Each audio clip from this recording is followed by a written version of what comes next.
It's thrilling for me to be here and to see many old friends and neighbors come out for this. To deal with the occasion of the publication of a new book, okay, which is Unsinkable, Patriot. And I know that some of you attended my two earlier talks. I think it was last year, perhaps the year before that. QV&A sponsored also.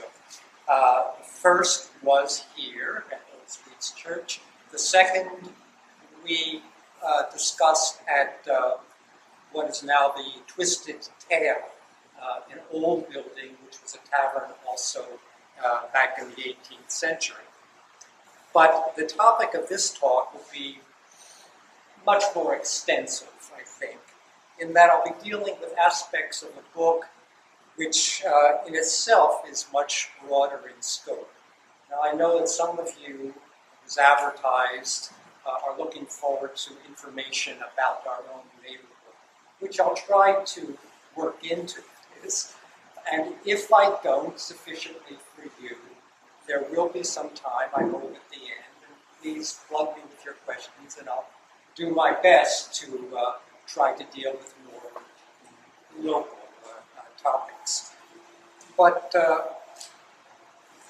this book weaves together a fairly broad tapestry of threads as disparate as popular theater, goings-on of the criminal underworld of the 18th century, the contents of a grocery store, how to distill whiskey and a recipe, the struggle of journeymen cobblers for higher wages, the transcripts of several key port battles of that time, and so forth. And this is somewhat, you might say, head-scratching complexity was acknowledged in an email that I received just a couple of weeks ago from an historian, Cliff Connor, whom some of you might have heard speak here in Queen Village, concerning his recent book on the life of Jean-Paul Marat in the French Revolution. And I had asked Cliff if he would care to write an article reviewing Unsinkable, Patriot. And Connor consented, but he wrote me that after this 337-page monster appeared in the mail, he had second thoughts about the glorious task that he had agreed to. He wrote me that he was afraid that he'd be plowing through a book that, despite its length, despite its detail, is solely of what he called antiquarian interest. And I believe that he suspected that he had in his hands a work that's meant to appeal to the aficionados of old Philadelphia, perhaps a folio of other historic sites, a recounting of the romantic tales from the old days, and so forth. But once he began to read, Connor wrote me, and he was pleased to discover that although the work he felt would be of interest to antiquarians, it also would be of interest, let's say it made a deeper contribution, at least in his opinion, to historical research. And I, of course, was very pleased to hear this. I don't consider myself a historian, despite the very kind introduction, which is a designation that I think requires more accomplishments than I have made. But I'm gratified that a historian would find value in this book. And I think that the study of history is too often ignored in these times when it's most essential. A knowledge of history gives us the perspective to more accurately evaluate our own times, as well as to determine how we wish to develop in the future. So, in its form, this book is primarily a biography. It centers on the adventures and the accomplishment of one man, Thomas Cave. Now, the question is often put to me, who is Thomas Cave? Even his descendants, of whom I've had the pleasure of corresponding with since the publication of the book, seem to have known fairly little of their ancestry. And others pose the question with some hesitation, as if Thomas Cave might somehow be one of the great men, even one of the founding fathers, whose name, if they had been paying sufficient attention, maybe in high school, they surely would remember. But no, Thomas Cave is not a founding father. He was not a major leader of the American Revolution. He was, at least in economic circumstances, a rather ordinary man, ordinary in quotes. So then another question follows, why write a book about an ordinary man?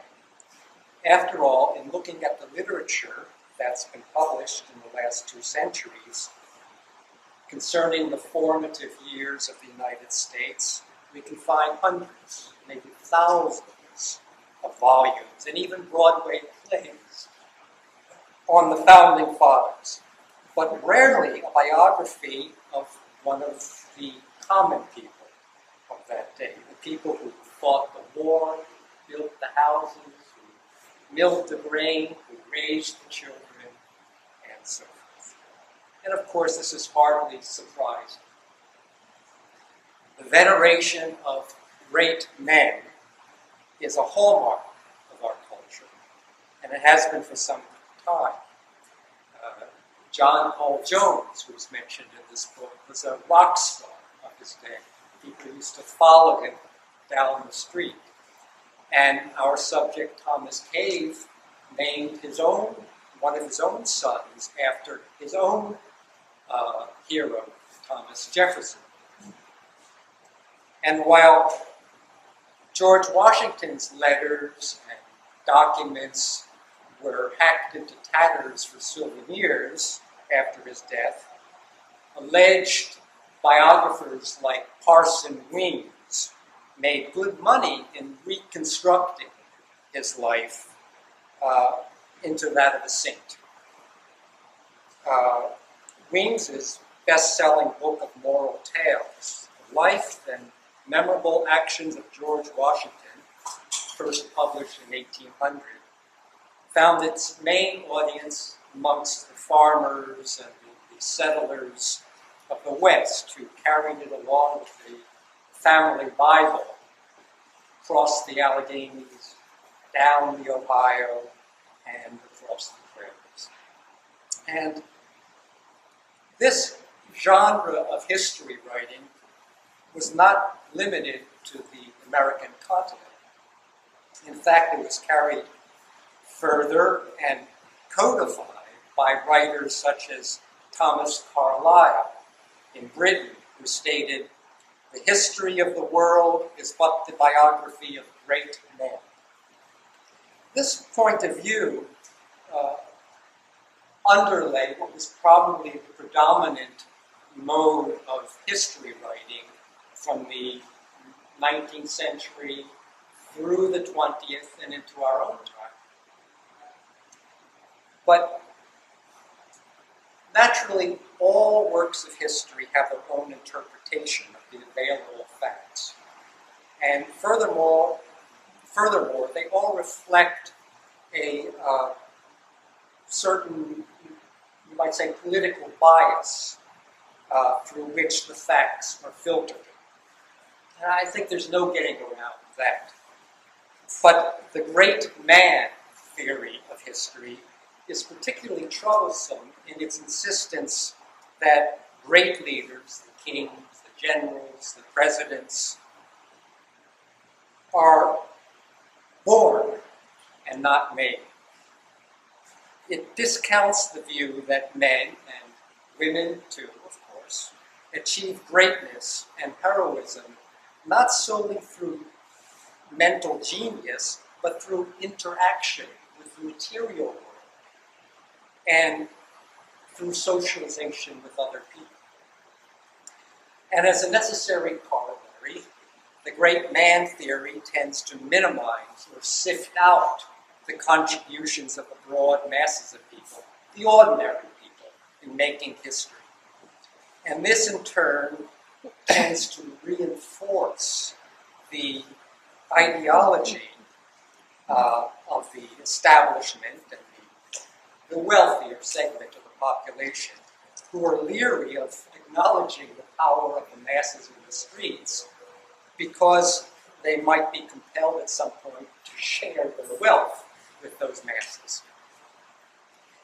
But in recent days, there's been a change.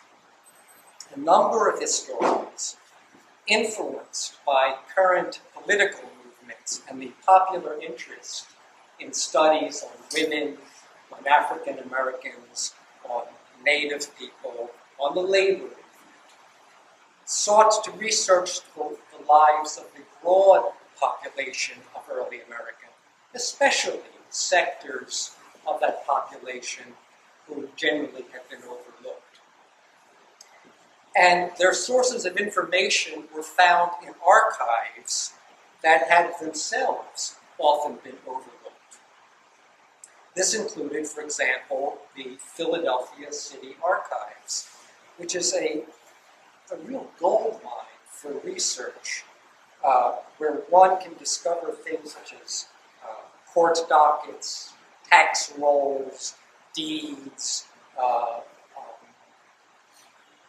applications for operating a tavern in early America, and so forth, in order to begin to piece together a picture of the general population of that time and of this city in its early history. From these sources, several excellent books have been produced that document the lives of the city's middle-class element. One, for instance, you might have seen, is Marla Miller's Betsy Ross and the Making of America, which cuts through the romanticized Betsy Ross legend and gives facts on her as a seamstress and a free Quaker and a crusading woman in her own right. So my present book, Unsinkable Patriot, is of the same genre. The book attempts to avoid chewing over the well-worn stories of the founding fathers. Instead, it attempts to present a picture that could be recognizable to Thomas Cave and his contemporaries and associates. For example, the marches and the mass meetings that took place in the streets or in the State House yard. Thomas Cave's life coincided with the span of the country's key formative years, roughly from the beginning of the Revolution to the end of the 18th War. In his first years in America, as a newly arrived indentured servant, Cave was a member of what was considered the low-status echelon of society, the economic subclass that considered the laborers, the seafarers, the stevedores, and so on. Men who worked with their hands and with their brawn. However, in the growing economy of post-revolutionary United States, such class positions were relatively fluid. And Cave was able to rise into what was called the middling sort, the middle class, the shopkeepers, small craftsmen, and so on. People like Betsy Ross. Later, the book follows Thomas Cave into the political debates of the early Republic. These debates were often fueled by the resentments of small farmers and craftspeople against what they saw as maneuvers by figures in government, people like Alexander Hamilton, who were bent on further enriching the big merchants and financiers at their expense. At several junctures, these disputes led to fistfights, even mob actions, even to armed actions like the so-called Risky Rebellion in western Pennsylvania.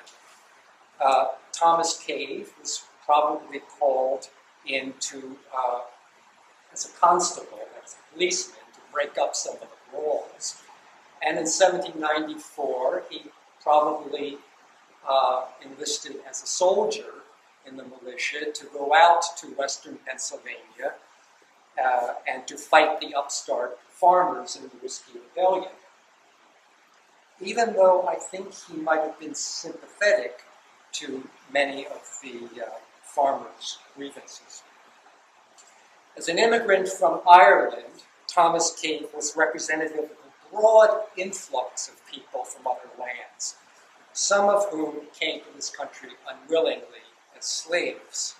And thus the book gives attention to subcultures such as those of the Germans, the Scots-Irish, the French, the people of African descent, who serve to constantly replenish and enrich the culture of the fledgling United States and of its capital and its major city, Philadelphia. However, although the life of Thomas Cave is the main unifying factor for this book, it also presents limitations, since the whereabouts of Cave for large years of his life are undocumented or sketchy. We can see through letters and crew lists, for instance, that Cave served in the Continental Navy up through 1780. But then his name disappears from public record until 1783, when, after having escaped from a British prison, he went to Paris and met Benjamin Franklin and was able to borrow money from him for his return journey to the United States. And so 3 crucial years of the American Revolution are unaccounted to. And we do give some account of that later in the book through the supposition that neighbors here on Christian Street would have brought Thomas Cave up to date on what had transpired in Philadelphia during the years when he was fighting or in prison. Undoubtedly, for example, they would have told him, maybe they gave him eyewitness accounts of the Meschianza,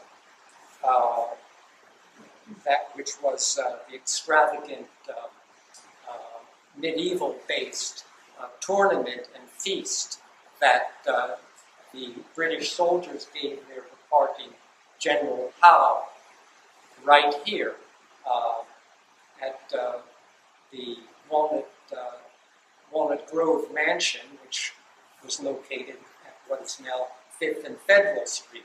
So it would have been visible to many of the backyards here on Christian Street. Another glaring deficiency, I think, is that the wives of the women that Thomas Cave knew are not well told. Most middling-class women of the time are rarely included in the historical record, even in depositories like the Philadelphia City Archives, unless they are widows like Betsy Ross, and therefore they manage a business to support themselves. That was the case for one of the women that we deal with, and whom I described in our talk at the Twisted Tale, Susanna Hamel. Hamel ran a tavern, if you recall, after her husband's death, and then was mentioned in court records when she was sued for fornication with one of Thomas Cave's close friends, Daniel McCarrick, there, by Daniel's ex-wife, Rosanna. Now, Thomas Cave was married twice, but little is known of either of his wives outside of such things as baptismal records for their children or their own death notices. His first wife, Catherine, bore 7 or 8 children in their 11 years of marriage and eventually died of childbirth. And I could not even find the exact date of Cave's second marriage to Lydia Matlock, since the records of St. Paul's Church for that year were jumbled and lost. But luckily for historians, when Lydia died, she was already a widow, which meant that she left behind an estate. She had some money. And in the Chester County archives, one can find a document listing her possessions: the mahogany dining table, a big set of Windsor chairs, Liverpool creamware, and her farmlands in Chester County, which gives some idea of her way of life and her upper middle class social station. Now, I think it would be of some interest for me to briefly describe the process of putting together this book. At the end of this section, I'll show some slides, and I'll try to get to that fairly rapidly.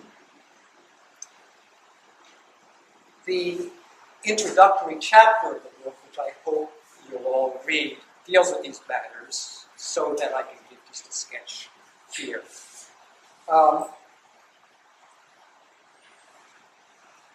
I certainly didn't set out to write a book.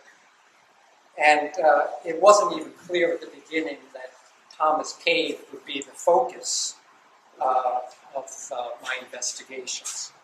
It was only after many months of research and writing that Thomas Cave entered the picture.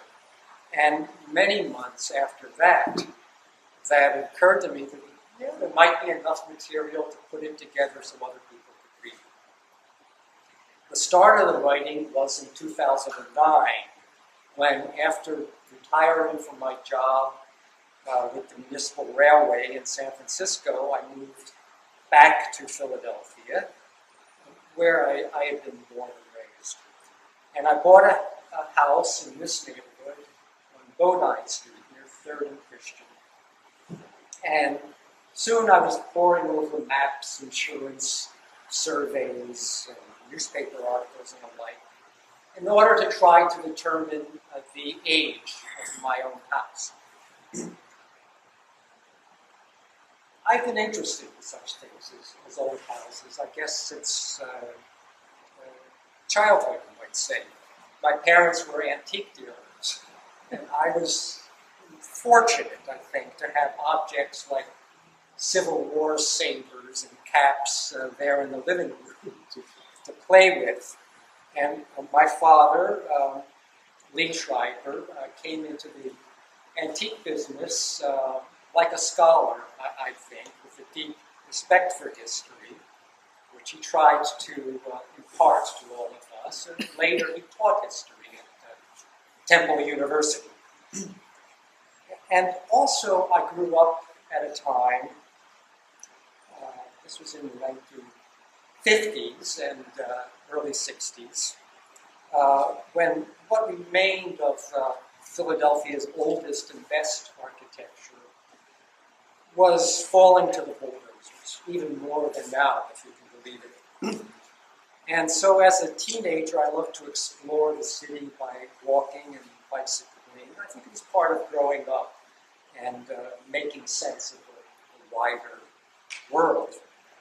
And there were always quaint little alleys to find, many of them lined with buildings that had fallen into disrepair, and beautiful vistas like old Callow Hill Street, which no longer exists, and amazing architectural artifacts like Moyamensing Prison.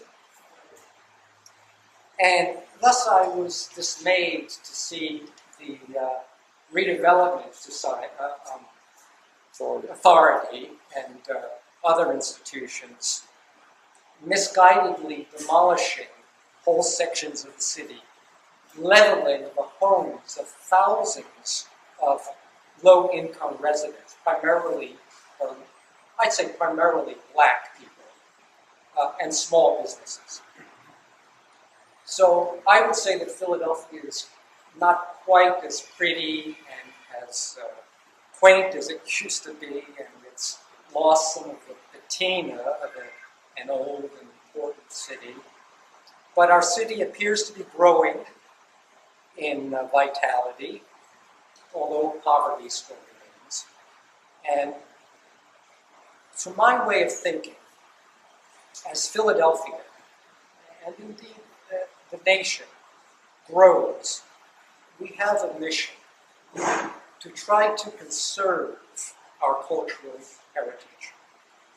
And in order to do that, we need more research and more education as to what that heritage has been and what remains of it, especially in architecture, which is the physical fabric of the city. So I thought I would start with my own house. And as it turned out, my house was rather typical of those in the immediate vicinity of 3rd and Christian, having been built in 1831. But I learned in the course of my research that Christian Street had a far more ancient history, having been a trail for the Lenni Lenape people, and later for the Swedes, and then for the English. And by the 1760s, I'll show you a map in a little while, a sizable row of houses had been constructed on the street, with small orchards and stables and gardens in the rear. In the first Philadelphia Street Directory, published in 1785, the names and occupations of the residents of Christian Street are apparent. So, in order to try to form a picture of who those people were, I attempted to match the names in the directory with names in other documents, such as wills and deeds and tax receipts, demolition, rolls, etc. Some of this material can be found on the internet. So, of all the residents of Christian Street in the 1780s, the name of Thomas Cave appeared most often by far in the documents. And one item that I found on the internet was particularly intriguing. And this was an application by his great-granddaughter, Selina Rice Williams, at the beginning of the 20th century for membership in the Daughters of the American Revolution. Mrs. Williams stated in her application that her ancestor, Thomas Cave, had fought in the Revolution as a sailor with John Paul Jones. A claim, I thought, that certainly warranted more investigation. And it took many months of an inquiry before I realized Mrs. Williams's claims were not entirely accurate. It did turn out that Cave had fought in the fleet commanded by John Paul Jones, but her great-grandfather's, the date of his death was wrong, the name of his first wife was Catherine, and not as she alleged, Ellen, and so forth. But of course, Selina Rice Williams' account was probably based on family stories, which have been handed down to her. And such stories frequently contain gaps or sometimes elaborations, just like the internet does today. Speaking of the internet, for example, the summary of a will for Thomas Cave's brother-in-law, Anthony Silva, is posted online. This gave me all sorts of problems. It states that he was a sugar maker. So it was only when I went to City Hall, and I did a lot of research on sugar refining in Philadelphia. But when I got to City Hall and I was able to handle the actual will of Anthony Silva, that I discovered that the transcriber had misread sugar for the actual word, which was cigar. The old spelling of cigar is S-E-G-A-R. So he worked in the tobacco trade. In recent years, luckily, sources like Ancestry.com have reproduced facsimiles of historical documents online, so one can read there the original handwriting. This can save hours of research. But I think nothing is so much fun as going to places like the Pennsylvania Historical Society, and you give them your slip and you get this trove of files and you go through it and you find these miscellaneous little receipts and things like that that sometimes are unexpected treasures that put everything together. For example, for years, I think, in looking at the Historical Society's online catalog, I had ignored one item purporting to be correspondence between a Thomas B. Cave in Philadelphia and his brother, E.W. Cave, in Nacogdoches, Texas, of all places. And I wondered what remote link could there be between Nacogdoches, Texas, and Thomas Cave here in Philadelphia. So finally, towards the end of my research, I decided to retrieve the documents from their file. And they turned out to be letters between two of Thomas Cave's grandsons, written at the time of the American Civil War, expressing the views of men who were on opposite sides of the conflict.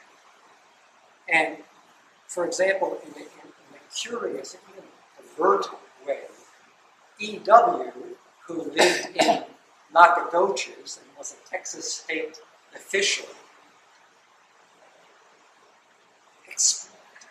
he tries to frame for his brother the cause of the slave owners as being men who had been deeply wronged by the black abolitionists and were now fighting what he calls a revolution to retrieve their just rights. So I included a reference to his correspondence in the last chapter of the book, after Thomas Cave. Finally, how am I doing on time? Great. Great. Let me just sum this up and get to this. In preparing this talk, I deliberated about the merits of this book, Unsinkable Patriot. I think that, unfortunately, you never quite get to the heart of Thomas Cave. We do know he was a patriot. He was unsinkable because he was a poor businessman, but he kept plugging away all the time. We know things like it appears that for the last years of his life, perhaps, he was separated from his wife. But I don't know why. And I don't think we will know until somebody maybe finds a trove of love letters, maybe in attics someplace, what his deepest feelings might have been. And some historical topics, I think, might have been more thoroughly explored.